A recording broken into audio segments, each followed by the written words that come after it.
तो मार्केट में आज बुल्स का जोश बिल्कुल हाई था। निफ्टी ने 23,300 के ऊपर क्या सॉलिड क्लोजिंग दी है।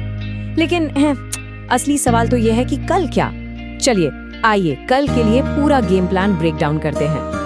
देखिए, निफ्टी ने आज 23,306.45 पर क्लोज किया है। ये कोई मामूली बात नहीं, ये लगभग 392 पॉइंट्स का शानदार गेन है।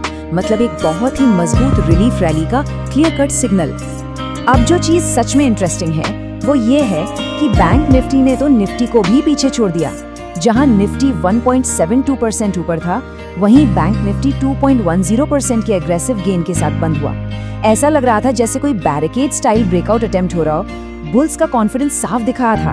तो आज के मार्केट एक्शन को अगर एक लाइन में समराइज करना हो तो ये एक जबरदस्त रिलीफ रैली थी।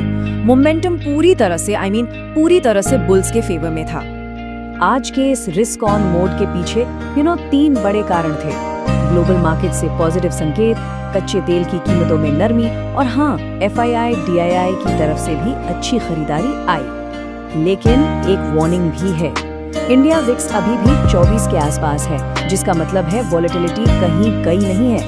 तो बाय ऑन डिप्स की स्ट्रैटेजी काम तो कर रही है, पर स्ट्रिक्ट रिस्क मैनेजमेंट के बिना गेम में टिकना मुश्किल है। चलिए अब सीधे उस सेक्शन पर चलते हैं जिसका सबको इंतजार रहता है। कल के ट्रेडिंग सेशन के लिए हमारी वॉच लिस्ट पर है ये 5 हैंड पिक्ड ब्रेकआउट स्टॉक्स। हमारा पहला स्टॉक है औरोबिंदो फार्मा। इसने आज एक आउट ऑफ बॉक्स रैली दिखाई है और ट्रेडिंग वॉल्यूम भी काफी हाई था, जो इस मूव को कंफर्म करता है। चलिए इसके लेवल्स देखते हैं। बाय जोन है इसका 1260 रुपए से 1280 रुपए। स्टॉप लॉस रखेंगे 1235 रुपए पर और टारगेट 1390 रुपए का रहेगा। ये एक classic higher low consolidation breakout pattern है। आसान भाषा में स्टॉक कुछ समय तक साइडवेज रहने के बाद ऊपर की तरफ निकला है। ये अप ट्रेंड के जारी रहने का एक बहुत ही मजबूत संकेत है। साथ ही इसका RSI भी 60 के ऊपर है, जो स्ट्रॉन्ग मोमेंटम दिखाता है। लिस्ट में अगला नाम है IT जायंट इन्फोसिस का। यहाँ एक पोटेंशियल ओवरसोल्ड रिवर्सल का मौका बन रहा है। समझ रहे हैं ना? ये एक ऐसा सेटअप है जहाँ लगातार गिरने के बाद स्टॉक पलट सकता है।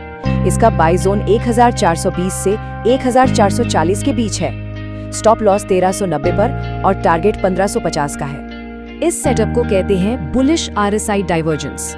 जब स्टॉक का प्राइस नया लो बना रहा हो लेकिन RSI इंडिकेटर एक हायर लो बना रहा हो, तो ये अक्सर ट्रेंड रिवर्सल का पहला सिग्नल होता है। नए ट्रेडर्स के लिए ये एक परफेक्ट जीरो टू हीरो सीखने का मौका है कि RSI को एक पावरफुल फिल्टर की तरह कैसे यूज किया जा सकता है। तीसरा स्टॉक है लार्सन एंड टुब्रो यानी LNT। ये एक क्लासिक ट्रेंड फॉलोइंग अपॉर्चुनिटी है। एक छोटे से कंसोलिडेशन के बाद इसने आज फिर से ब्रेकआउट दिया है। इसे 4220 रुपए से 4250 रुपए के बीच देखा जा सकता है। 4150 रुपए के स्टॉप लॉस के साथ 4500 रुपए के टारगेट के लिए। इस पैटर्न को कहते हैं ट्रेंड कंटिन्यूएशन ब्रेकआउट। ये ट्रेडिंग की उस क्लासिक फिलॉसफी से जुड़ा है। The trend is your friend. मतलब जब कोई स्टॉक लंबे अप ट्रेंड में हो और बीच में थोड़ा रेस्ट ले, तो उसके बाद का ब्रेकआउट एक हाई प्रोबेबिलिटी एंट्री पॉइंट बन जाता है। हमारा चौथा पिक है TD पावर सिस्टम्स। इसने आज एक अग्रेसिव ब्रेकआउट देते हुए नया 52 वीक हाई बनाया है और इसके फंडामेंटल्स भी काफी मजबूत हैं। इसका बाय जोन है 860 से 880 रुपए, स्टॉप लॉस 825 पर और टारगेट सीधा 950 से 980 तक जा सकता है। एक 52 वीक हाई ब्रेकआउट अपने आप में एक बहुत ही पावरफुल बुलिश सिग्नल होता है और जब इसके साथ कंपनी का ROC और प्रॉफिट ग्रोथ जैसे फंडामेंटल्स भी स्ट्रांग हो, तो ये एक क्वालिटी स्टॉक ब्रेकआउट बन जाता है। ये दिखाता है कि स्टॉक में सच में दम है। और हमारी लिस्ट का 5वां स्टॉक है अकूटास केमिकल। ये स्मॉल कैप स्पेस में एक हिडन जेम ब्रेकआउट हो सकता है।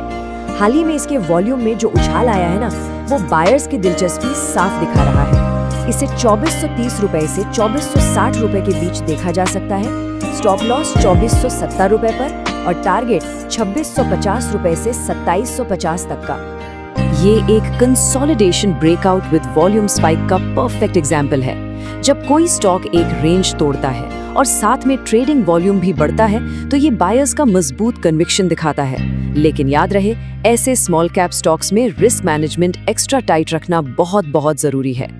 चलिए अब स्टॉक्स से हटकर वापस निफ्टी 50 पर आते हैं, क्योंकि end of the day index की चाल ही इन सभी ट्रेड्स के लिए कॉन्टेक्स्ट सेट करेगी, राइट? तो कल के लिए निफ्टी के की बैटल ग्राउंड जोन्स कौन से हैं? सपोर्ट यानी वो सेफ जोन जहां गिरावट पर खरीद सकते हैं, वो है 23,150 से 23,200 के बीच, और रेजिस्टेंस जहां प्रॉफिट बुकिंग आ सकती है, वो 23,400 से 23,500 का जोन है। इन लेवल्स को ध्यान में रखिएगा। टेक्निकल्स को देखें तो आज एक बड़ी बुलिश कैंडल बनी है। अगर कल भी निफ्टी 23,300 के ऊपर बंद होता है तो ट्रेंड के ऊपर जाने की प्रोबेबिलिटी और बढ़ जाएगी। RSI अभी मिड 60s में है, जो स्ट्रॉन्ग मोमेंटम दिखाता है, लेकिन अभी ये ओवरबॉट नहीं हुआ है और लॉन्ग टर्म ट्रेंड तो 100-डे मूविंग एवरेज के हिसाब से ऊपर ही है। और अब आते हैं हमारे इस विश्लेषण के सबसे एक्शनेबल सेक्शन पर, ऑप्शंस ट्रेडर्स के लिए कल का गेम प्लान 3 अलग-अलग मार्केट सिनेरियोज के बेसिस पर। ये एक बिल्कुल सिंपल इफ देन प्लान है। अगर निफ्टी 23,350 के ऊपर टिकता है तो ये बुलिश सिनेरियो है और 23,300 की कॉल ऑप्शन में मौका बन सकता है। दूसरी तरफ अगर निफ्टी 23,250 के नीचे फिसलता है तो ये बेरिश सिनेरियो है और 23,200 की पुट ऑप्शन पर नजर रखी जा सकती है। और अगर निफ्टी इन दोनों लेवल्स के बीच में रहता है तो वो एक न्यूट्रल या नो ट्रेड जोन होगा। ऐसे में पेशेंस रखना ही सबसे अच्छी स्ट्रेटेजी है। इस पूरे विश्लेषण का कोर मैसेज बस यही है, डाटा हर सिनेरियो के लिए एक प्लान सुझाता है और इस वॉलेटिलिटी भरे मार्केट में अच्छी प्लानिंग ही सबसे बड़ा एडवांटेज है। तो अब सवाल ये है, कल आप बुल्स की टीम में होंगे बेयर्स के साथ, या फिर साइडलाइंस पर रहकर सही मौके का इंतजार करेंगे? अपना गेम प्लान जरूर तैयार रखिएगा।